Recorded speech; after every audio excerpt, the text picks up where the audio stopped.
Bless the Lord, oh my soul, oh my soul. I worship His holy name. Sing like never before, oh my soul. I worship Your holy name. The sun comes up, it's a new day drawing. It's time to sing His song again. Whatever may pass and whatever lies before me, let me be singing till the evening comes.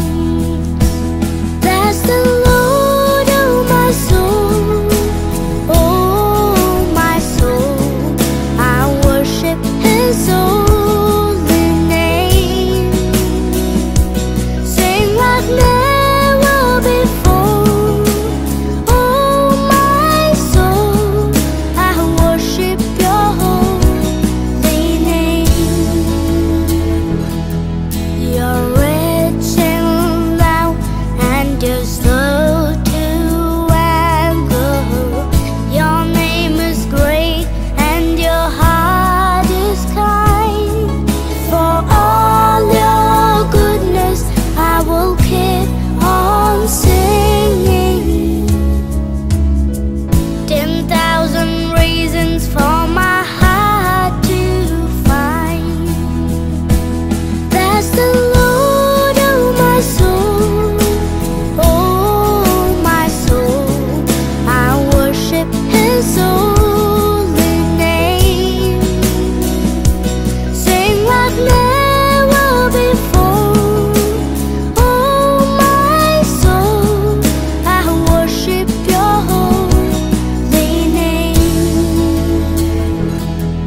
And on that day when my strength is failing, the wind was near and my Shalom saudara-saudara terkasih. Puji Tuhan, hari ini kita bisa bersama-sama di tempat ini, di tempat Gereja Betel Indonesia Durian Dangkal. Saudara yang terkasih, nggak kenal tak sayang, saya mau memperkenalkan, nama saya adalah PDM Mainal Gultom, Gembala Sidang GBI Durian Dangkal. Puji Tuhan, saudaraku, atas kemurahan Tuhan kita bisa bersama-sama di tempat ini. Saudaraku, langsung saja kebenaran firman Tuhan yang mau saya sampaikan kepada kita terambil dari Kisah Para Rasul 11 ayat 21 sampai dengan 26. Demikian kebenaran firman Tuhan. Dan tangan Tuhan menyertai mereka, dan sejumlah besar orang menjadi percaya dan berbalik kepada Tuhan. Maka sampailah kabar tentang mereka itu kepada jemaat di Yerusalem. Lalu jemaat itu mengutus Barnabas ke Antiokhia. Setelah Barnabas datang dan melihat kasih karunia Allah, bersukacitalah ia menasihati mereka supaya mereka semua tetap setia kepada Tuhan, karena Barnabas adalah orang baik, penuh dengan Roh Kudus dan iman. Sejumlah orang dibawa kepada Tuhan. Lalu pergilah Barnabas ke Tarsus untuk mencari Saulus, dan setelah bertemu dengan dia, ia membawanya ke Antiokhia. Mereka tinggal bersama-sama dengan jemaat itu 1 tahun lamanya, sambil mengajar banyak orang. Di Antiokhia lah murid-murid itu untuk yang pertama kalinya disebut Kristen. Puji Tuhan, saudaraku yang terkasih, ternyata di Antiokhia lah pertama sekali disebut istilah Kristen. Jadi saudaraku yang terkasih, judul daripada khotbah yang saya bawakan ini adalah menjadi orang Kristen di rumah sendiri. Alkitab mengatakan bahwa orang Kristen adalah pengikut Yesus Kristus. Bukti bahwa kita adalah pengikut Yesus Kristus yang setia, yang bukan saja ditandai dengan rajin ke gereja, aktif dalam pelayanan, dan memberi untuk memperluas kerajaan Allah, tetapi ditandai oleh sikap kita sehari-hari di dalam keluarga, di rumah kita sendiri. Jadi saudara-saudaraku yang terkasih, ternyata Kristen yang sejati itu adalah ditandai dengan bagaimana kelakuan kita sehari-hari di rumah kita sendiri. Bukan di tempat-tempat lain, tapi di rumah kita sendiri. Jadi saudaraku yang terkasih, ada beberapa poin yang perlu kita pelajari daripada bagian ayat ini. Yang pertama, menjadi orang Kristen di rumah sendiri menuntut iman. Iman yang sejati di dalam Yesus Kristus menyatukan kita dengan Dia. Ada tertulis di Lukas 9 ayat 23. Di sana dikatakan bahwa pada saat kita menyatu dengan Yesus Kristus, kita harus mengikut Dia, menyangkal diri dan memikul salib.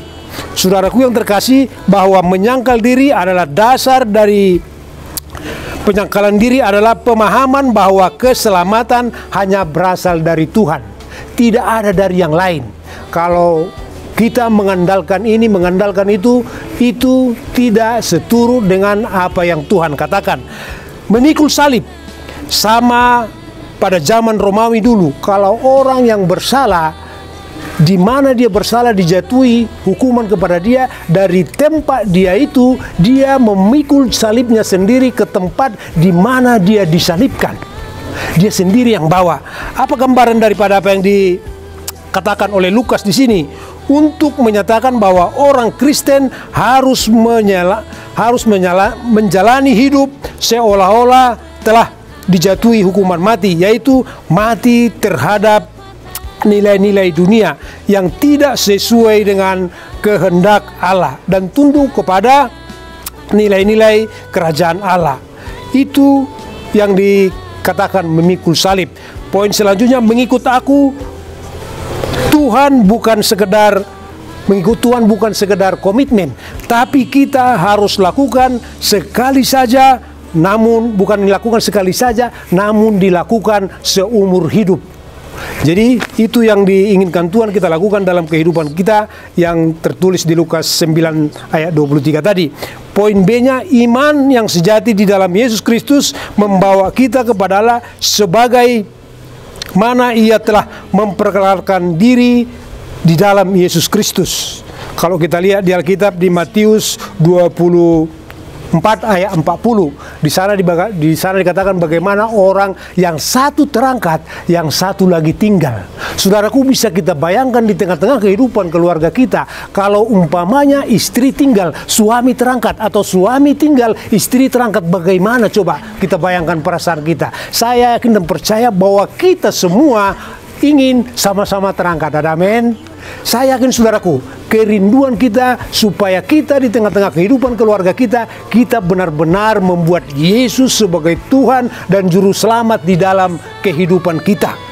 Poin selanjutnya saudaraku, bahwa di Lukas 17 ayat 34 juga di sana dikatakan bagaimana seorang terangkat, bagaimana seorang tinggal. Saya tidak bisa bayangkan.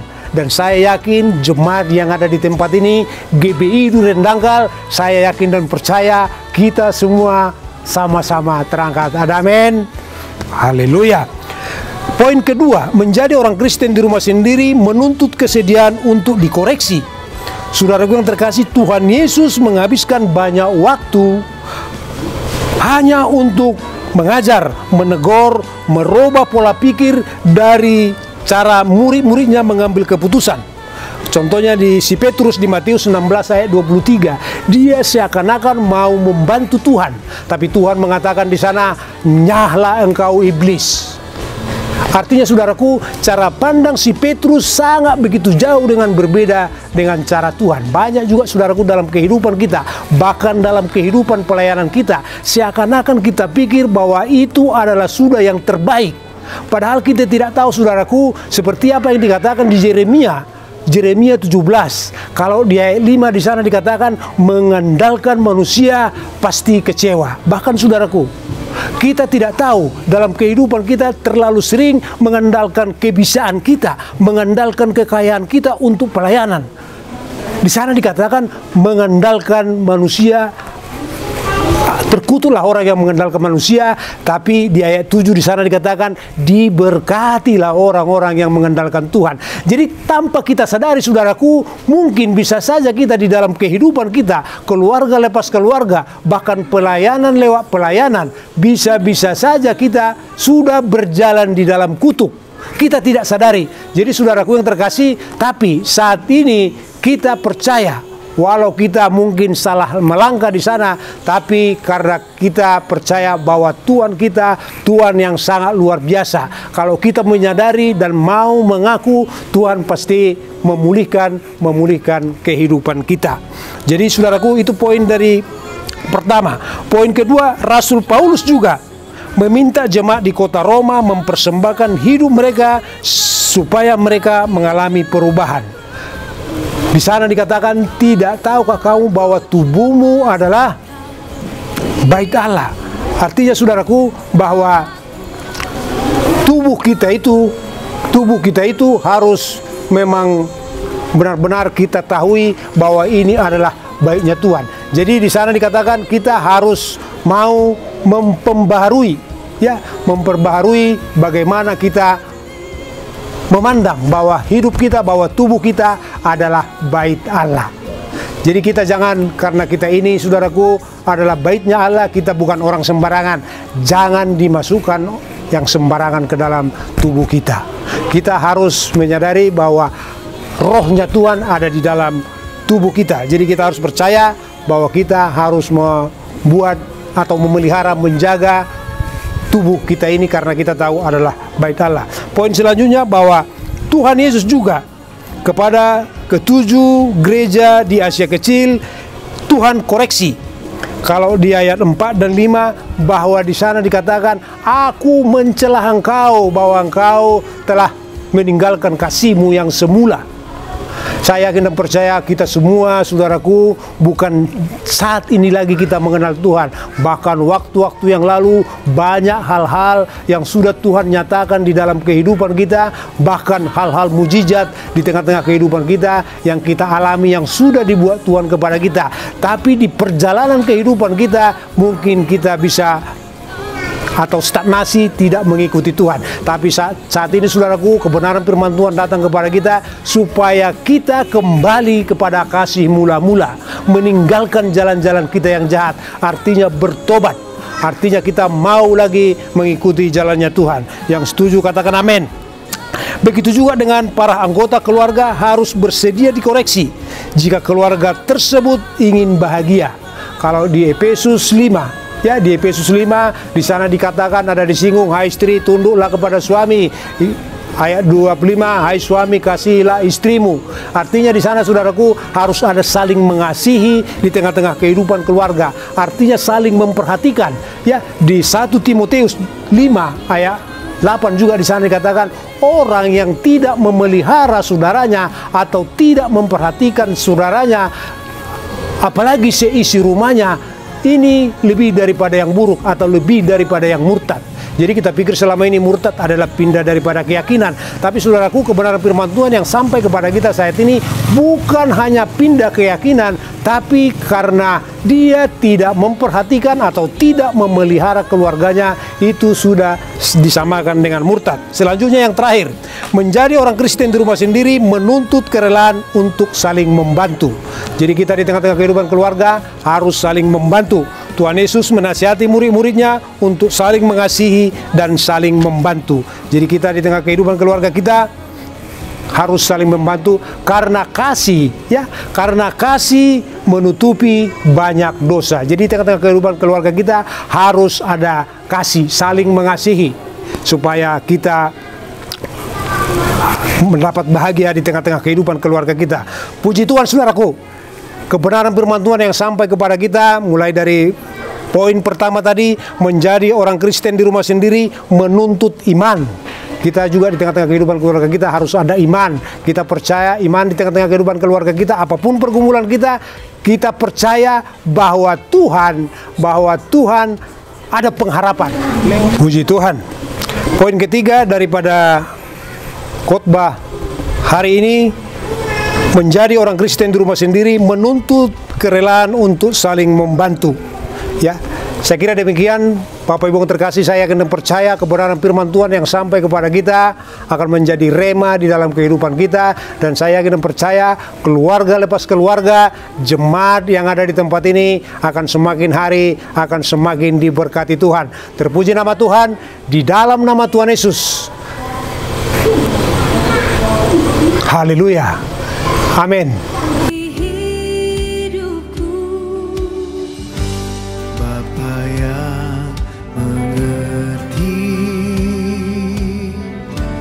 Segala yang ku perlu, kasih-Mu sempurna,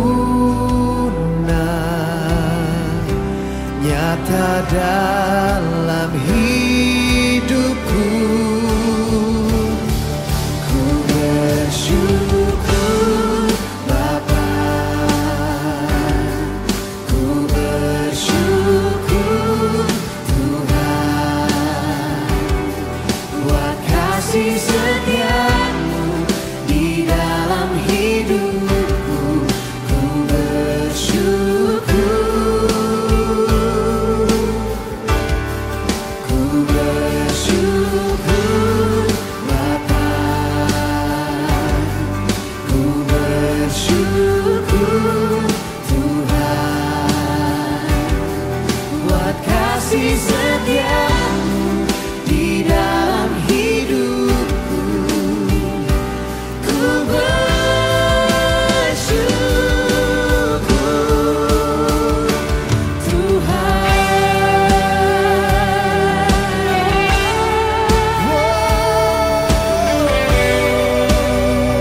Kami bersyukur, terima kasih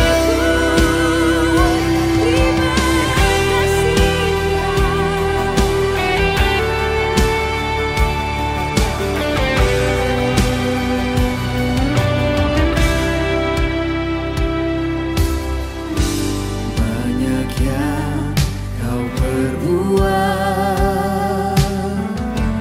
di dalam hidupku.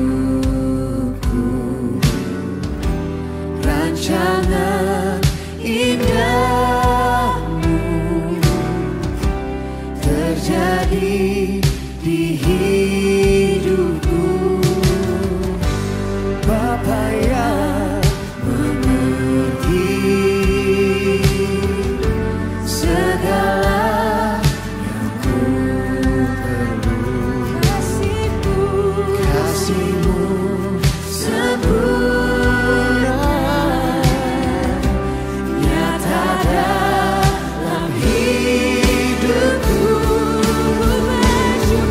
Ku bersyukur Bapa, ku bersyukur Tuhan,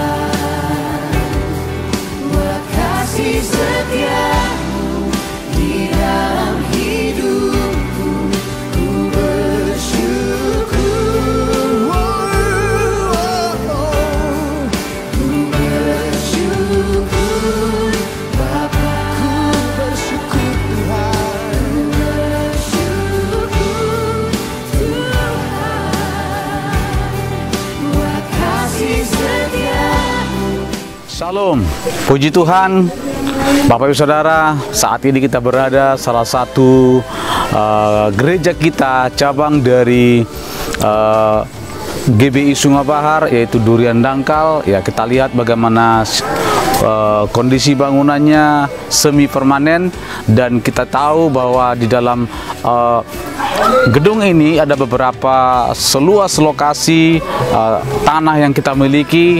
Doakan terus Bapak Saudara bahwa setiap tahunnya kita akan survei kita akan lihat terus kondisi bagaimana pertumbuhan, kita kembangkan, kita motivasi jemaat-jemaat yang tempat ini dengan keberadaan kita, kehadiran kita. Jemaat yang ada di tempat ini Durian Dangkal sangat diberkati. Jadi besar harapan mereka, kedatangan kita terus ke tempat ini membangkitkan semangat mereka dalam melayani, dalam mencari Tuhan. Puji Tuhan. Kita terus doakan jemaat Durian Dangkal supaya mengalami pertumbuhan yang luar biasa, mereka mengalami mujizat yang luar biasa, mereka mengalami pertemuan Tuhan secara pribadi. Terus kita doakan gereja ini supaya mengalami berkat-berkat Allah dan berkembang lebih besar lagi, karena kita tahu di tempat ini banyak sekali jiwa-jiwa yang harus dimenangkan, banyak sekali suku-suku yang belum mengenal Tuhan, orang-orang yang belum mengenal Tuhan. Itu yang menjadi visi kita di tempat ini, sehingga kita mendirikan salah satu cabang kita di tempat ini. Terus doakan gereja ini supaya mengalami perkembangan yang besar dan hati Tuhan, rencana Tuhan digenapi di tempat ini. Terima kasih. Terima kasih. Ini kami dari tim misi GBI Rayon 14 Jambi. Tuhan Yesus memberkati. Kami bersyukur Tuhan Yesus. Kebaikan-Mu tidak pernah habis-habisnya Tuhan.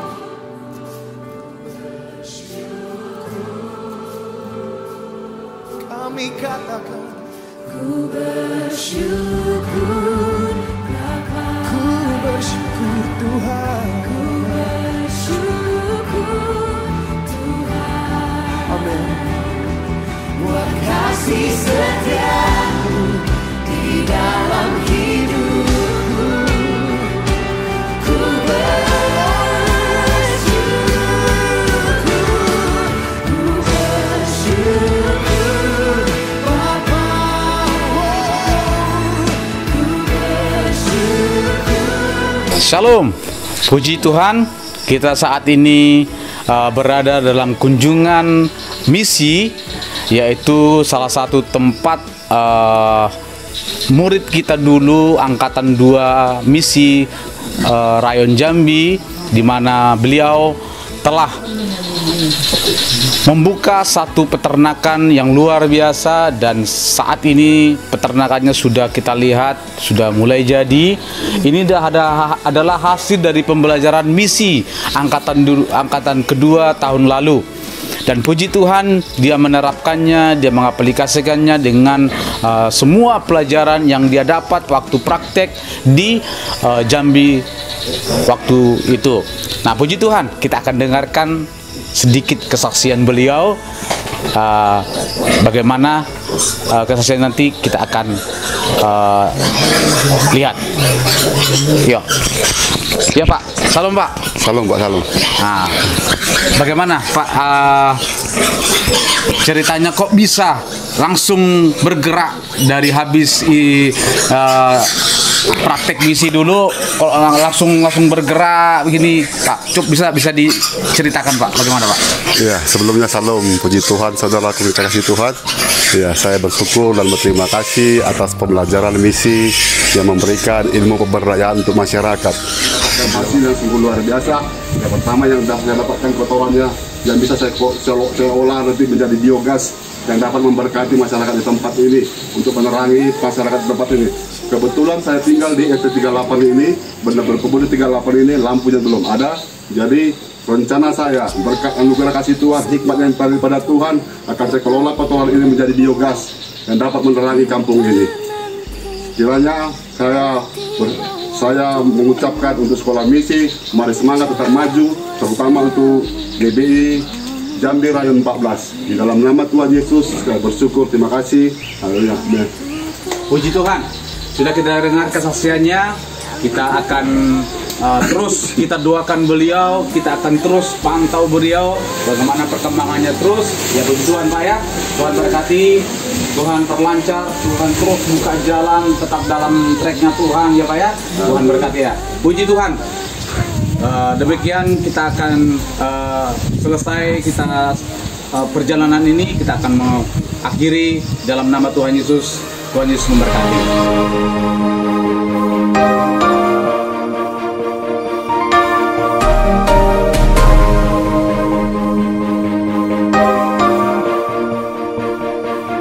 Bila kau izinkan sesuatu terjadi, ku percaya semua untuk kebaikanku. Bila nanti telah tiba waktumu, ku percaya kuasa-Mu memulihkan hidupku. Waktu Tuhan pasti yang terbaik, walau kadang tak mudah dimengerti. Lewati cobaan, ku tetap percaya waktu Tuhan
bersyukur untuk kasih-Mu Tuhan.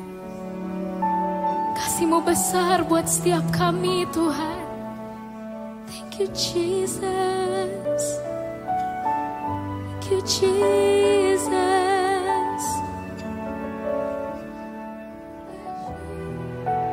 Mari sama-sama naikkan pujian ini.